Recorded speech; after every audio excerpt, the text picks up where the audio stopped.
Bonjour, dans cette vidéo, nous allons voir comment encadrer une fraction entre deux entiers consécutifs. Et pour pouvoir le faire, j'ai besoin de savoir décomposer une fraction comme la somme d'un entier et d'une fraction plus petite que 1.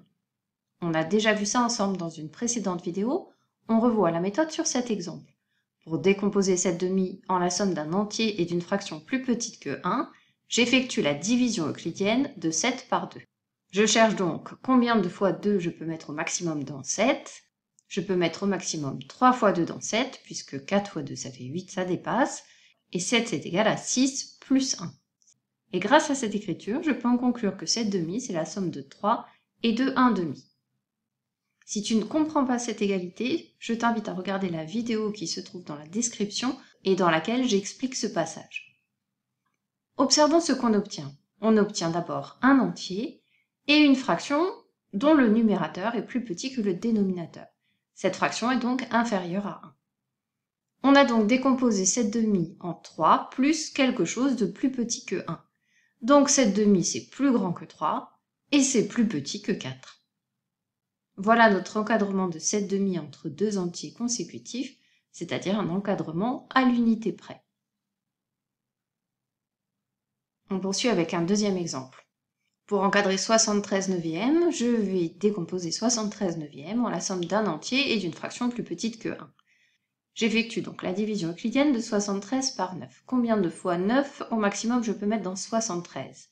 Je peux mettre 8 fois 9, ça fait 72. 9 fois 9, 81, ça dépasse.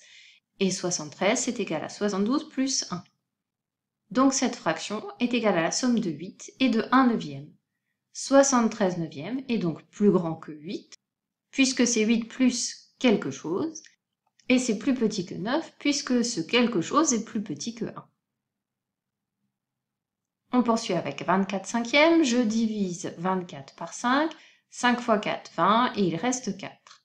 24 cinquièmes, c'est donc 4 plus 4 cinquièmes. 24 cinquièmes est donc compris entre 4 et 5. Un dernier exemple avant de terminer, c'est exactement la même méthode, sauf que cette fois-ci le nombre est plus grand et que je peux poser la division euclidienne au lieu de la faire de tête. J'effectue la division euclidienne de 137 par 6, un chiffre diviseur, j'en prends un au dividende, mais 1 est plus petit que 6, j'en prends donc 2, et je me demande dans 13 combien de fois 6, il y va 2 fois, ça fait 12, il reste 1, j'abaisse le 7, et dans 17, je peux mettre 2 fois 6 au maximum, il reste 5. Donc 137, c'est égal à 6 fois 22, plus 5. 137 sixièmes, c'est donc égal à 22, plus 5 sixièmes. Je peux en conclure que cette fraction est plus grande que 22 et plus petite que 23.